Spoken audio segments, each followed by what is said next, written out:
Good afternoon student.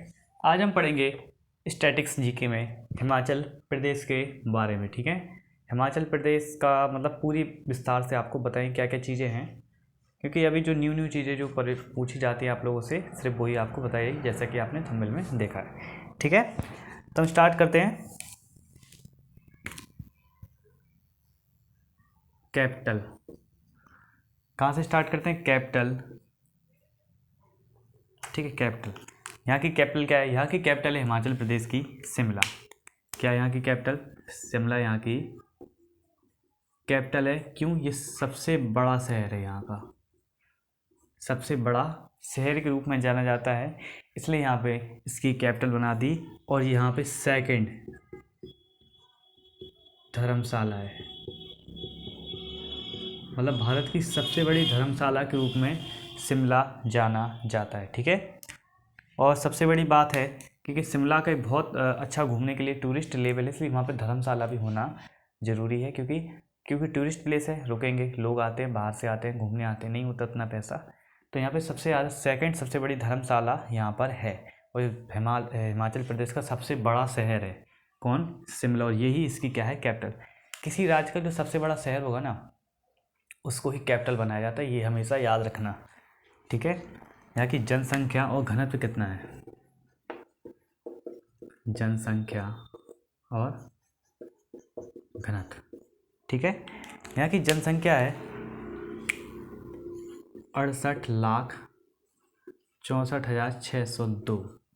68,64,602 क्या है यहाँ की जनसंख्या। और यहाँ का घनत्व है 123 किलोमीटर स्क्वायर, मतलब 123 बंदे रहते हैं किलोमीटर, 1 किलोमीटर स्क्वायर में। ठीक है, मतलब 1 किलोमीटर ऐसा, 1 किलोमीटर ऐसा, इसमें 123 लोग क्या करते हैं यहाँ पे विजिट करते हैं, रहते हैं। ये सबसे बड़ी बात है। यहाँ का क्षेत्रफल क्या है? इसका क्षेत्रफल है 55,673 किलोमीटर स्क्वायर। इसका भाग इसमें दे दो, अपने आप जनसंख्या घनत्व आ जाएगा। और सबसे बड़ी बात यहाँ का जिले और भाषा। जो भाषा हम बताते हैं वो राज्य भाषा होती है, याद रखना। यहाँ पे जिले कितने होंगे आप सोचिए? त्रिपुरा में 8 थे, तो यहाँ पे कितने होंगे? ज़्यादा नहीं, यहाँ पे 12 हैं। कितने? हिमाचल प्रदेश में कितने? 12 क्या हैं? जिले हैं। और सबसे बड़ी बात है, यहाँ पे 2 लैंग्वेज बोली जाती है, एक हिंदी, दूसरी संस्कृत। संस्कृत की क्या है यहाँ पे अधिकता? यहाँ पे थोड़ा सा धर्मात्मा, मतलब धर्म पुण्य करने वाले लोग रहते हैं। ठीक है, तो इसलिए यहाँ पे संस्कृत का बहुत ज़्यादा क्या है? प्रचार है, और हिंदी भाषा की प्रचार है। ठीक है, संस्कृत और हिंदी का सबसे ज़्यादा प्रचार हिमाचल प्रदेश में आपको देखने को मिलेगा। और यहाँ पे बहुत सारी चीज़ें हैं जो कि आप लोगों को पता होनी चाहिए। और इसका सबसे बड़ी बात, इसका गठन कब होता है, ये हम लास्ट में इसलिए बताते हैं, स्टूडेंट शुरुआत में जोड़ के जो मेन चीज़ होती है पढ़ के भाग जाते। ठीक है, तो हमें क्या करना है, उन लोगों को इकट्ठा एक जगह रखना है। क्यों? अच्छी से अच्छी चीज़ें सीखेंगे और अच्छा लगेगा। इसका गठन हुआ था 25 जनवरी 1971 में। 25 जनवरी 1971 में क्या हुआ था? इसका गठन हुआ था। ठीक है, और यहाँ पे सीएम और राज्यपाल कौन है? सरकार का एक अधिनियम आता है जिसके तहत क्या हुआ था, एक पेप्सू नाम का जगह कहा जाता है, जिसमें ये थोड़ा विधिवत क्षेत्र था। यहाँ पे कुछ जगह पहाड़ थे, कुछ जगह बिल्कुल समतल थी, कुछ जगह अलग अलग लैंग्वेज बोली जाती थी। इस प्रकार से जब पेप्सू से क्या हुआ था, इसको 25 जनवरी 1971 में पेप्सू से क्या किया था, इसको अलग किया गया था, और 5 राज्य बने थे। ठीक है, हिमाचल प्रदेश, ठीक है, हरियाणा, ठीक है, दिल्ली, एनसीआर, उत्तराखंड। ठीक है, हो गए 5 राज्य। ठीक है, और इसके साथ इनके सीएम कौन थे? यहाँ के सीएम हैं जयराम ठाकुर। जो आपने इनके बारे में पढ़ा हुआ, जयराम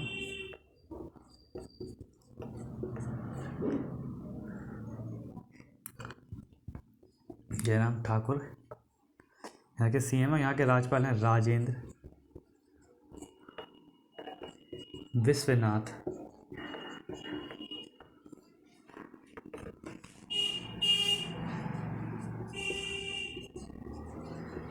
अलरकट। ठीक है, राजेंद्र विश्वनाथ अलरकट क्या यहाँ के सीएम के रूप में राज्यपाल के रूप में क्या होते हैं, जाने जाते हैं। यहाँ के आपको सीएम तो आपको पता ही है, जयराम ठाकुर। और केंद्र सशस्त्र प्रदेश कब बना था ये?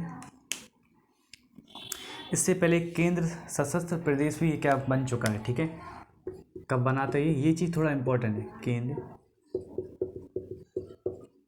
सशस्त्र प्रदेश के रूप में इसको एक बार गठित भी किया गया था। ये किया गया था 1956 में।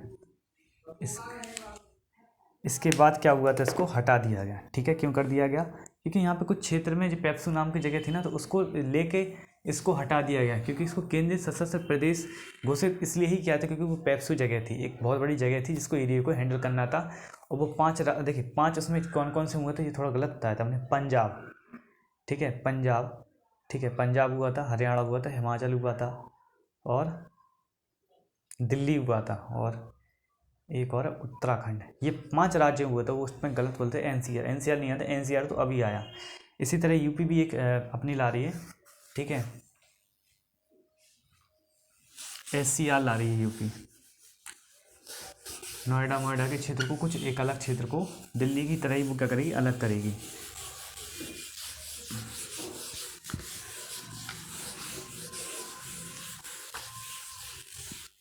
इससे क्या होगा, राज्य का फोकस वहाँ पे बहुत अच्छे तरीके से होगा। और यहाँ पे सबसे बड़ा इनका बिजनेस क्या है, पन बिजली।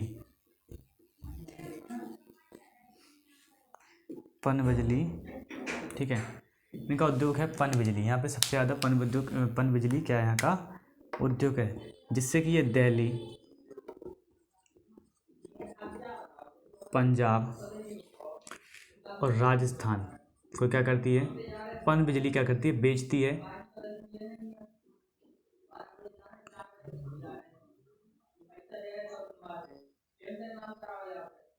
ठीक है, कौन सी पन बिजली है जो दिल्ली, पंजाब और राजस्थान में क्या करती है, सप्लाई होती है, जिससे कि राज्य का क्या होता है, टैक्स और एक तरीके से राज्य का खर्चा पानी निकलता है। और यहाँ की अर्थव्यवस्था पूर्ण रूप से 3 चीज़ों पर डिपेंड है। अगर ये 3 चीज़ें खत्म तो राज्य की अर्थव्यवस्था क्या हो जाएगी, खत्म हो जाएगी। पहली है पन बिजली।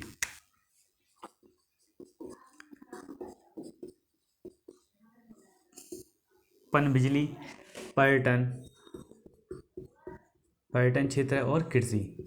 इन 3 चीज़ों पर क्या है, ये पूरे राज्य का क्या है, दर्जा है। हिमाचल प्रदेश का पूरा अर्थव्यवस्था का क्या है, बोझ है। और यहाँ पे सबसे ज़्यादा पन बिजली दिल्ली, पंजाब, राजस्थान को क्या होती है, सप्लाई होती है। और यहाँ पे यहाँ पे हिंदू आबादी क्या है, सबसे ज़्यादा है। यहाँ पे आबादी में हिंदू आबादी सबसे ज़्यादा कितनी, 95%, जिसके अंतर्गत राजपूत, ब्राह्मण, चौधरी, गद्दी, कनैन, राठी और कोली। यहाँ पे क्या है, सबसे ज़्यादा हिंदू आबादी के रूप में है। ठीक है, और सबसे बड़ी बात है कि यहाँ का इतिहास थोड़ा आपको बताते हैं। इतिहास ये है कि यहाँ पे शिमला हिल स्टेट की स्थापना हुई थी। सबसे पहले यहाँ पे शिमला हिल स्टेटस की शुरुआत हुई थी। कब हुई थी, 1945 में क्या हुई थी, इसका गठन हुआ था। और ये समझौता 8 मार्च 1948 में क्या हुआ था, इस चीज़ पर समझौता किया गया था। ये अंग्रेज़ों ने अपने लिए मतलब एक घूमने की प्लेसेस बनाई थी। यहाँ पे दार्जिलिंग लेक के नाम से भी यहाँ पे एक लेक है। तो और एक डलहौजी के नाम से यहाँ पे शहर भी स्थापित हैं। यहाँ पे कहाँ पे, हिमाचल प्रदेश में शिमला में है। ठीक है, तो यहाँ पे शिमला हिल स्टेटस स्थापना की जाती है 1945, मतलब आज़ादी से पहले। आज़ादी के बाद 8 मार्च 1948 में क्या होता, जो अंग्रेज वहाँ पे रहते हैं उनको हटाया गया और वहाँ पे क्या किया गया, इस चीज़ का समझौता किया गया। और इसको 1950 में क्या हुआ था, 1950 में इसको आंतरिक प्रदेशों की सीमाओं से क्या किया गया, जोड़ा गया। किसको, आंतरिक प्रदेश की सीमाओं से जोड़ा गया।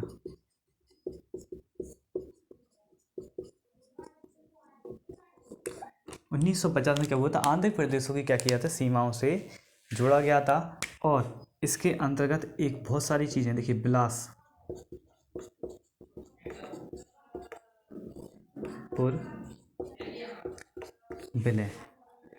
बिलासपुर विलय भी किया गया था। ठीक है, बिलासपुर जिला था, इसको क्या किया था 1948 में हिमाचल में विलय किया गया था। 1948 में क्या हुआ था, बिलासपुर जिले को क्या किया था, विलय किया गया था। और क्यों किया गया था, क्योंकि यहाँ पर भाखड़ा बांध परियोजना के कारण क्यों किया गया था। अगर ये भाखड़ा परियोजना मतलब हमारे भारत में सबसे ज़्यादा बिजली परियोजना के अंतर्गत क्या होती है, ये पहले नंबर पर आती है, जिसके अंतर्गत हमें बिलासपुर जिले की क्या थी, ज़रूरत थी। ठीक है, उस टाइम हिमाचल प्रदेश को, तो उसमें क्या कर दिया गया, इस चीज़ को विलय कर दिया गया। 1948 में विलय किया गया था।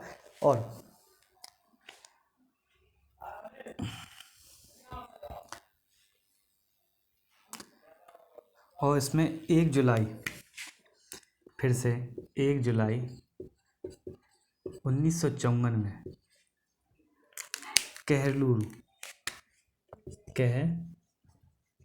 को भी क्या कर दिया था, बिलासपुर में विलय कर दिया गया था। इस शहर को भी किसमें, बिलासपुर में दोबारा से क्या कर दिया गया था, विलय कर दिया गया था। कहलूर जो क्षेत्र छूट गया था उसको दोबारा से बिलासपुर में विलय कर दिया, जिसके बाद ये हिमाचल का क्या होगा, एक अंग के रूप में जानने लगे इसको। अब चलते हैं इसके आगे और भी चीज़ें। ये वाला पॉइंट इतिहास का यहीं पे छोड़ते हैं, इसी मतलब यहाँ पे नहीं छोड़ते। इसके बाद ऊपर बताते हैं आपको। इसके बाद क्या हुआ था, एक कन्नौर जिले की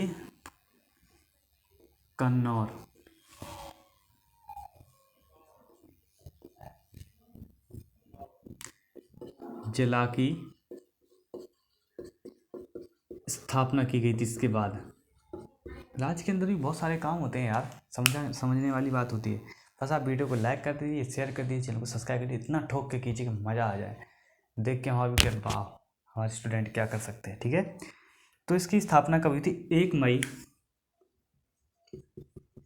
1960 में क्या हुआ था, कन्नौज जिले की क्या हुई थी, स्थापना हुई थी। इसको मैसूर जिला, कौन सी थी, चीनी तहसील थी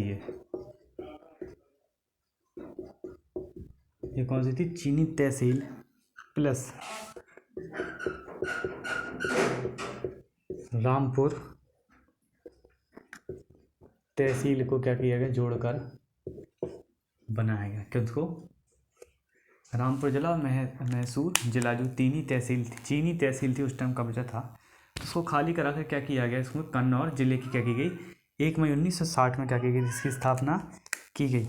और इसके बाद इसमें पुनर्गठन क्या आया, पुनर्गठन आया। इसके बाद जिसने बोला कि हमें क्या करना चाहिए, किसका पुनर्गठन आया, ये आएगा पंजाब का पुनर्गठन आया। इसमें बोला कि पंजाब ने बोला कि हमारे क्षेत्र में कुछ कम है, तो हमें क्या चाहिए, इसके तहत और भी हिस्सा चाहिए। और ये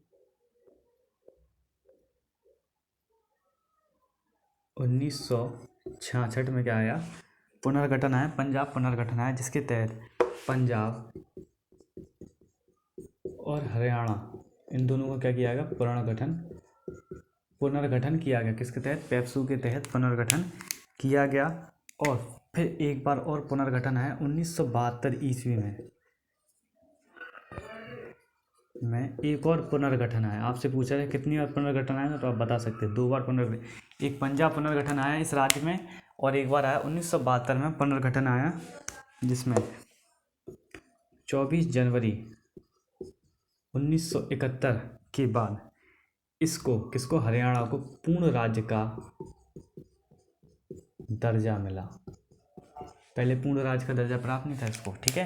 पंजाब हरियाणा पुनर्गठन में पंजाब और हरियाणा की सीमाओं को एक तरीके से जोड़ दिया गया, घटा बढ़ाकर कुछ जिले इस तरफ कुछ जिले उस तरफ करके कर दिया गया। फिर इसके बाद 1972 ईस्वी में क्या हुआ, एक पुनर्गठन है, जिसके बाद किसको हरियाणा को हिमाचल प्रदेश को 24 जनवरी 1971 को क्या कर दिया गया, पूर्ण राज्य का दर्जा प्राप्त दे दिया गया। और इसके अंतर्गत कुछ जिले भी क्या किए गए, जोड़े गए। कब जोड़े गए, ये जोड़े गए 1 नवंबर 1972 में। क्या हुआ, 3 जिले क्या हुए, हिमाचल प्रदेश में जोड़े गए। इस चीज़ को देखा गया कि हिमाचल प्रदेश में क्या हुआ, 3 जिले जोड़े गए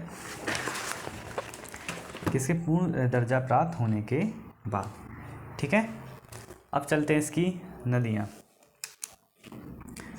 नदियों को थोड़ा ऐसे समझाएंगे तो अच्छा नहीं लगेगा, और अच्छे से समझाते हैं एक नए पैराग्राफ की तरह से। अब जो नदी समझाएंगे तो थोड़ा ध्यान से समझना, क्योंकि इसमें बहुत ज़्यादा समझने वाली सीन है। रिवर, चिनाब, रवि, वास,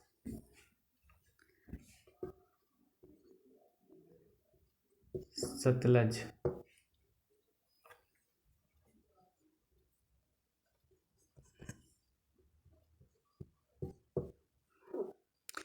और यमुना या कलिंदी।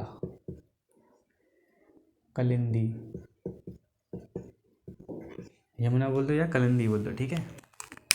इसको पुराने टाइम में किसको, चिनाब को, इसको पुराने टाइम में असवनी बोला जाता था, असवनी रिवर, ठीक है। ये चीज़ हम इसलिए बताएं क्योंकि आपको याद करना जरूरी है। और रवि इससे बोला जाता था एरावती या परोसड़ी, ठीक है, परोसड़ी बोला जाता था। और इनकी लंबाई है 158 किलोमीटर। किसकी, रवि नदी की लंबाई इस राज्य में 158 किलोमीटर। इसके बाद हुआ बासी, इसको अर्ज किया, ठीक है, अर्ज किया, वो ये अर्ज किया, या बिस्पा, बिपाशा नाम से क्या किया जाता, व्यास नदी को जाना जाता था। किसको, व्यास नदी को बिपाशा नाम से वेद पुराण में भी इसी नाम से क्या किया, जिक्र किया गया। बाद में इसका नाम बदल के अलग अलग नाम से कर दिया गया, ठीक है। अब इसके बारे में और कुछ तो है नहीं है, ठीक है। तो इसके बाद में जो एंड लेवल था वो थोड़ा सा लो रहा, तो वीडियो को लाइक शेयर, चैनल को सब्सक्राइब करना ना भूलिए। और भी इस टाइप की वीडियो देखने के लिए हमारे साथ बने रहिए, ठीक है। आजकल इसमें इतना ही।